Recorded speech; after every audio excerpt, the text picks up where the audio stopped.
Welcome, ladies and gentlemen, to another edition of Silver Screen, the show that tackles the business of film head on. This week in studio with me, I have a full house. Kia, Zikona, who seems to have recovered from her flu, and Rofiwa. I think it's time to get into the nitty-gritty of the show, but first, some African film news from across the continent.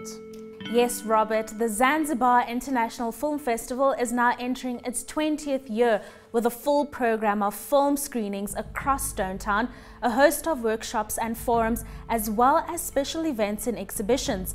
The support for this year's ZIF has surpassed previous years with many sponsorship partners and again great news for the African film development. Some of ZIF's newest partners include technology platform Mahala TV that is sponsoring ZIF's first ever content market, Soko Filam, taking place from the 12th to the 14th of July 2017 at the Park Hyatt in Stone Town. The event will see over 100 delegates doing business and attending panel discussions and masterclasses. Even the US Embassy in Tanzania has also come on board to sponsor a series of workshops, as has the Milele Zanzibar Foundation.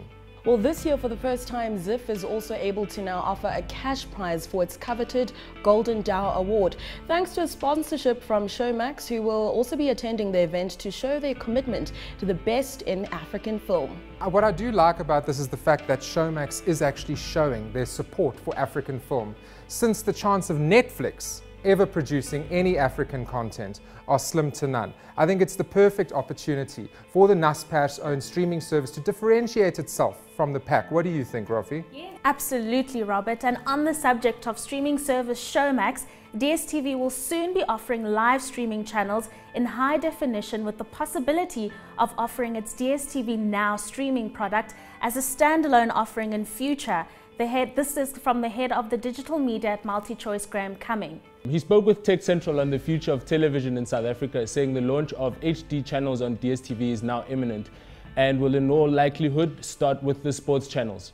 It's off to Ghana now, and announcements have been made for another slew of nominees for this year's Golden Movie Awards. Mimi Andani, organizer of the awards show, announced that a partnership has been entered into with pan-continental television content management company African Movie Channel, or AMC, to broadcast this year's GMAA, as it's known, on multiple channels in 17 African countries and even some European countries. Again, I think this is a great opportunity to get African content out to the widest audience possible and grow African cinemas.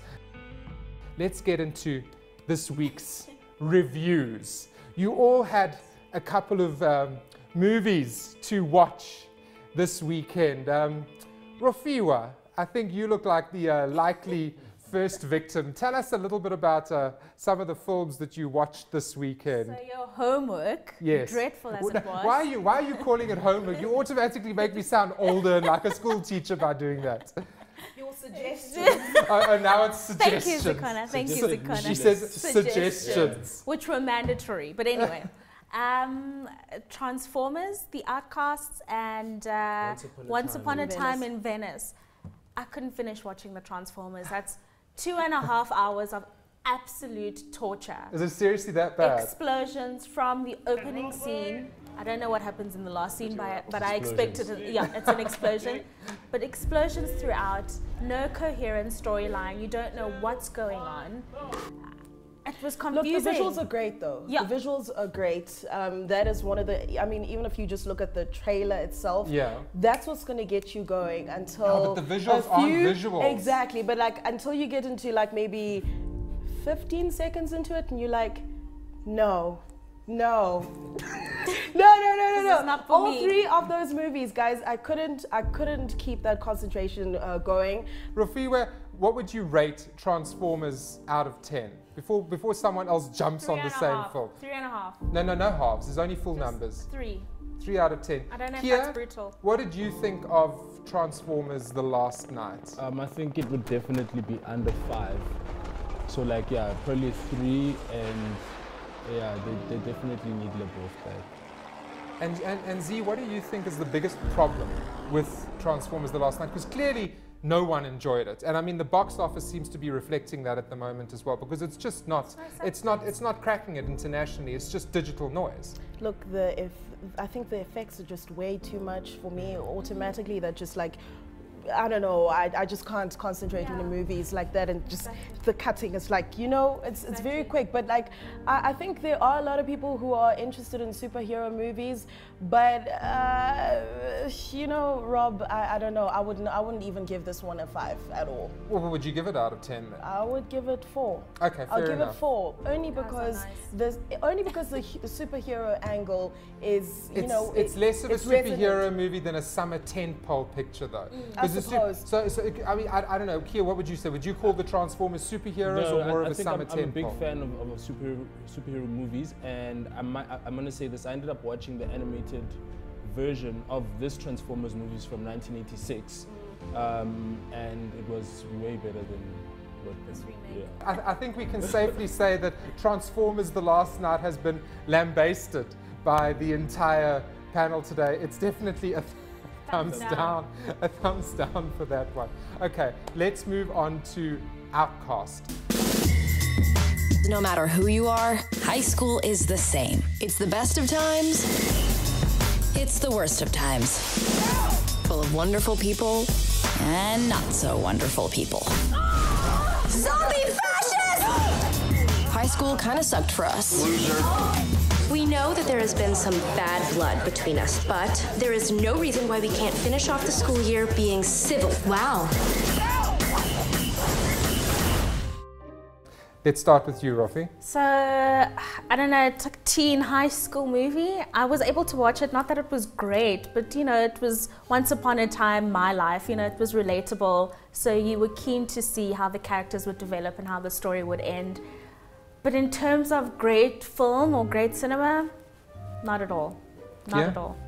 Yeah, it's forgettable, but I think forgettable to an audience that's seen the Breakfast Club. The Breakfast Club, Oh. and after, you know. So for the generation that's now, I think it works, and it's for the woke generation, I would say. It kind of reminded me of 90210. I don't know if you're aware Yes, of that series. Yeah, you know, I remember I really, 90210. like a few years ago, like I really enjoyed it, you know, because like Rafi was saying, it's very relatable. I mean, it's things that you've gone through. So, but you kind of know where it's going. You kind of know, you have an idea of how the characters are gonna evolve. You know what I mean? Yes. So it wasn't as, I don't know, gripping. It wasn't gripping at all, in fact, but I mean, it's something that you can watch if you like trying to while away time, I guess. Rating out of 10. Zikona, let's start with you. I mean, I'll give it a 5 simply because it was the only movie that was relatable.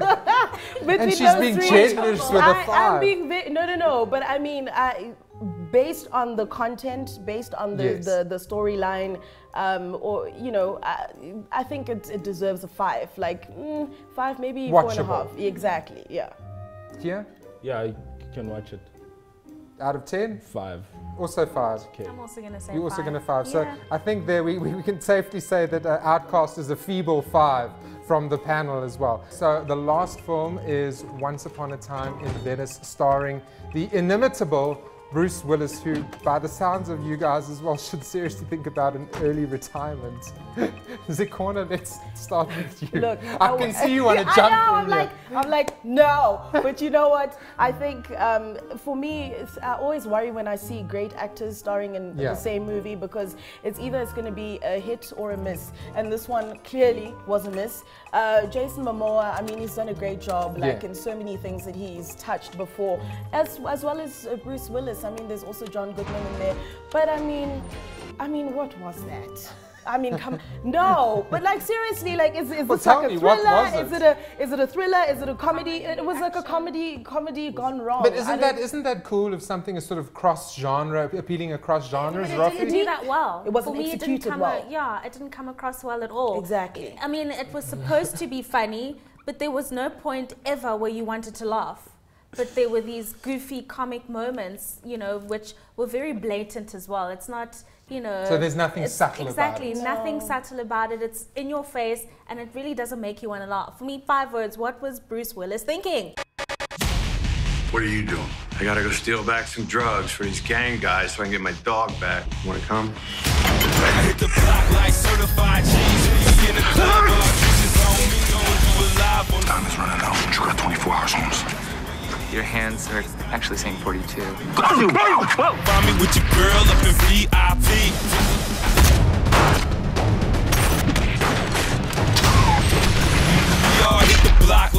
Yeah, he died hard. he died really hard, yeah. But if you like dogs, maybe if you like dogs, you can enjoy.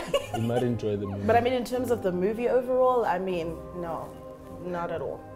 The other thing that I watched this weekend, which you guys also really need to check out, is the National Theatre Live, which is the Britain's theatre body that controls all theatre in the UK, stream live productions to cinemas across the UK and South Africa and I think 1 or 2 other countries, I'm not sure, across Europe as well. And on Saturday evening, I went to go and check out Who's Afraid of Virginia Woolf.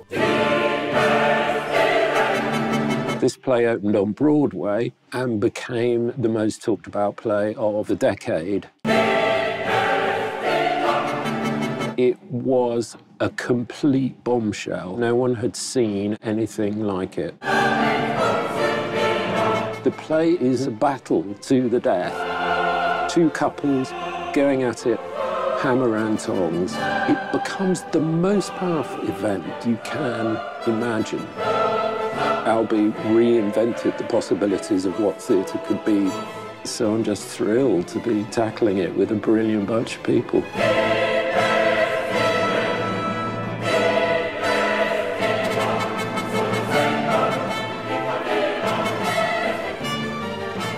See the original movie with Elizabeth Taylor and Richard Burton. Yes.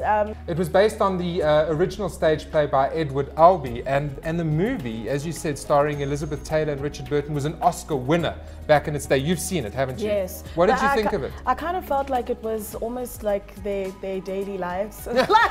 Secretly, hey, I'm probably not lying, but we'll never know. So but I mean, it actually was a very, I thought it was a very good movie. The performances were too real. The performances were too real. So that's why I feel like that was their life. They probably lived that thing. That's why they did such a good job in it. But I haven't watched, I've seen the trailer though. Okay, so essentially what it is it's vision mixed live from the theatre. But the cool thing about it is that it's vision mixed differently. You know, you'd think that a stage play would be shot from a wide angle and only a wide angle to give you the audience's perspective. This doesn't. The cameras actually go in for close-ups. So you've got that sort of really sort of head and shoulders experience of a stage production, which in itself is already unique, because normally when you watch a stage, you sat at your seat and that's it, and you only see it from one perspective. Now you're seeing it from a 3-dimensional perspective, which is quite disarming. And watching a play like that, you actually sort of pick up all the nuances in terms of the performances that are happening on stage. And I mean, those actors were incredible. Imelda Staunton, she was amazing. I mean, it was goosebump material all the way.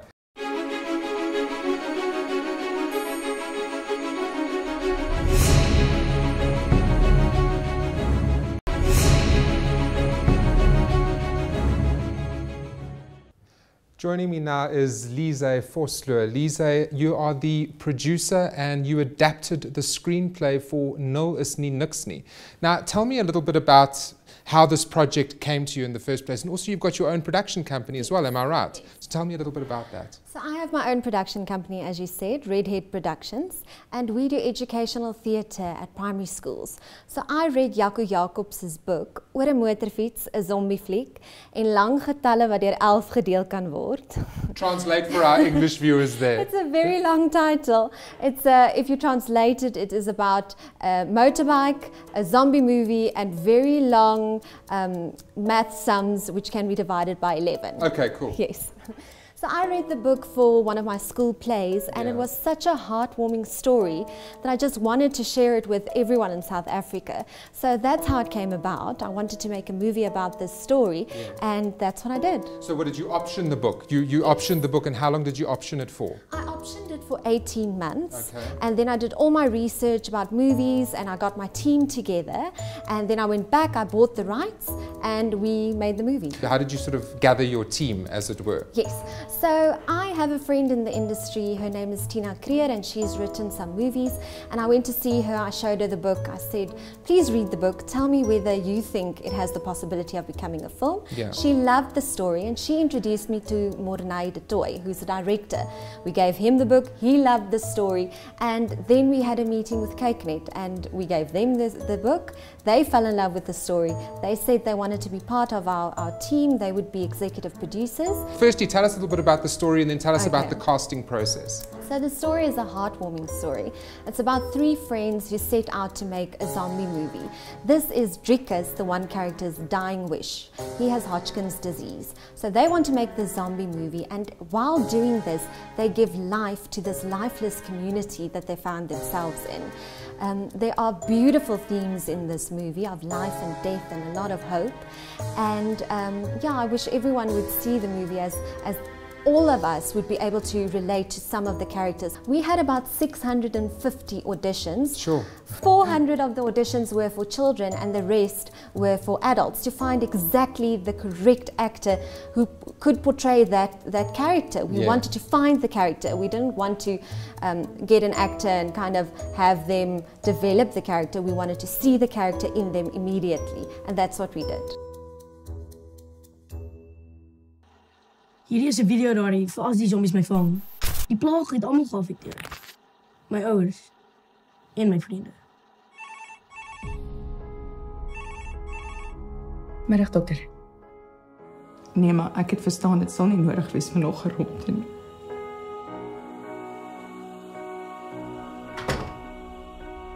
Al wat ek in die wêreld oor het, is my hond.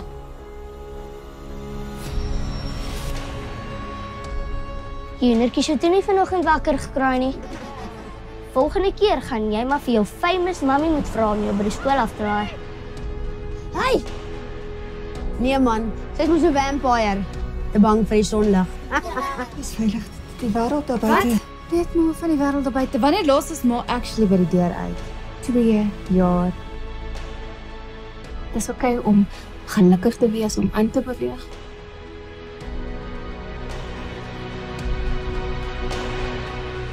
Soms moet jy net toelaat dat natuur sy gang gaan. Dan kan enigiets in die lewe goed uitdraai, sê ek jou. Weet jy hoe sou ooit weer gaan regkom nie? Hoi! Sa! Jou hond het vir Clarabel doodgebyt. Wie? My hoender. Van wanneer af slaan jy ander mense? Is die seun miskien hier? Ek is Driekus. Hoender. Dis nou nie asof ek kies om soos Powder te lyk nie. Ek gaan 'n fliek maak. 'n Zombie fliek. Wil jy daarin wees? Hou nie van zombies nie. Zombies is awesome! My ma sê jou ma was die beste aktrises in die land. Jy's 10 in 'n natural. Middag, hoender. Daar's nie 'n manier nie. Maar ek voel nie siek nie. Maar jy is siek. 3, 2, 1, action. Ek klaar die idee vir my sequel. In die tweede fliek is sy lewe normaal. Hy is ouer, hotter en hy is happy. Soms gee die lewe mens vrot eiers. Maar weet jy wat doen jy dan? Jy eet dit.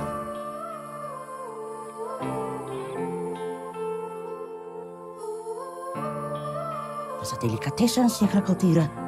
Stroospa. Gelees in 'n huisgenoot laasweek. Once it's done its run on CakeNet, what do you plan to do with the film? Do you plan to travel the world with festivals? What do you plan to do? I think every movie would love a festival run, and I do think that Knowles and Nixie would do really well on festivals, as it is a heartwarming story. It's not a romantic comedy. It has real life characters with real life situations and problems that they need to deal with.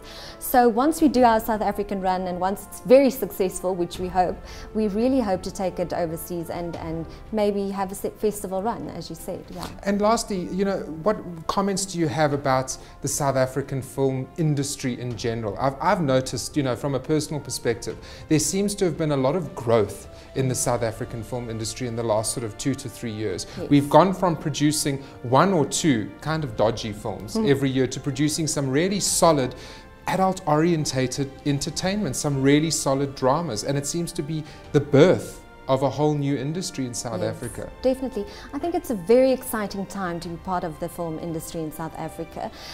We are making more and more quality films, and there are a lot of Afrikaans films, for me who is an Afrikaans producer, which are quality works and which everyone could enjoy. And also the English movies and other language movies are quality work, and I think KykNet has done really well, and Mnet, in investing in these ideas and dreams of young filmmakers.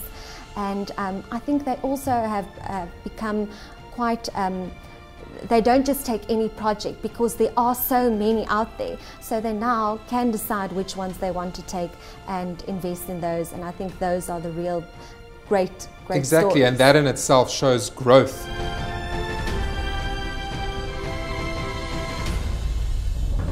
Time for a quick look at the international box office. Once again, sequel fatigue appears to be having an impact, as estimates for Despicable Me 3 coming in at about $10 million shy of the opening weekend for its prequel, Despicable Me 2, after a larger than anticipated dip on Saturday. That said, the film still easily secured the weekend's top spot in the domestic, international and worldwide marketplaces, leading the charge over the first 3 days of this long 5-day 4th of July holiday weekend to the tune of $75 million, which is good but not mind-blowing, let's face it.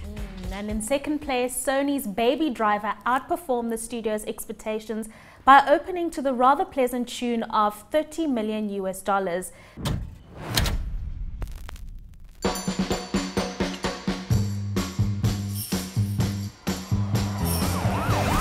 So you're just starting your day, or did you just get off? They call, I go, you know. So what is it you do? I'm a driver. Oh, like a chauffeur. Anyone I'd know? I hope not. What is your name? Baby. Your name's Baby. B-A-B-Y, baby. It's the one who say listen to the music all the time? Is he mental? Mental meaning slow. Was he slow? No. He had an accident when he was a kid. Still has a hum in the drum. Plays music to drown it out. And that's what makes him the best. Whoa, whoa, whoa, whoa,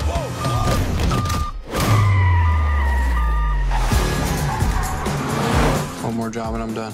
One more job, and we're straight. Now, I don't think I need to give you the speech about what happens when you say no, how I can break your legs and kill everyone you love, because you already know that, don't you? Yeah. The moment you catch feelings is the moment you catch a bullet. And your waitress girlfriend, she's cute. Let's keep it that way. I want us to head west and never stop. You in?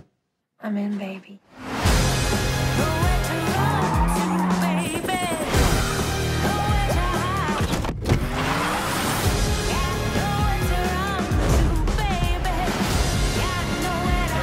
One of these days, baby, you're gonna get blood on your hands. Time to face the music. Baby, we need to get out of here. I have to end this. Are we in bed together now? Baby. Baby? Baby. Doc said Michael Myers. This is Mike Myers. It should be the Halloween mask. This is a Halloween mask. No, the killer dude from Halloween. Oh, you mean Jason? No! Baby, you tell me who does. She a good girl? You love her? Yes, I do. That's too bad.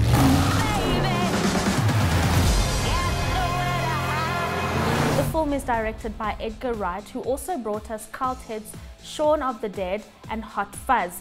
It's a novel concept, but a terrible title. What is up with that title, Baby Driver? I mean, I saw the trailer and I was just like, what does that mean? Baby Driver is a movie that I've had in my brain for maybe more than 20 years now. It started with me listening to a song, which is in the movie, Bell Bottoms by the John Spencer Blues Explosion. And I remember listening to that song a lot when I was like 21 years old and thinking, this would make a great car chase. You know, this would be a great car chase in a film with this music. And I think, you know, in the subsequent years, I sort of chewed on what exactly that movie was. And then it started to turn into a story of a young driver who cannot exist without music. And then I started to build the film around this character. So I like the idea of like a film driven by music that is about a character who is entirely motivated and sometimes possessed by music. And so the idea of doing an action film and a car chase film that's like set to music is literally like a dream movie for me. Well, in third place, Michael Bay continues assaulting the censors with Transformers: The Last Night, which dropped a rather heavy 62% in its second weekend. This one isn't going to have any legs at all, generating a little over $100 million in the US and $327 million internationally by week 2 of its release. Now, please let this sound a quiet death for the series. You see, it wasn't just us. We're not just mean, Robin. It was the world. Wonder Woman continues to overperform in fourth, dipping just 35% to 16 million. Well, I think that about brings us to a close for this week's show. Remember to keep up with us on social media using the hashtag #SilverScreen at CNBC Africa. And if you've got any emails or suggestions for the show, you can also email us silverscreen@abn360.com. From myself, Robert. And Ropiwa. And Zikona. It's ciao for now, and we'll see you at the movies.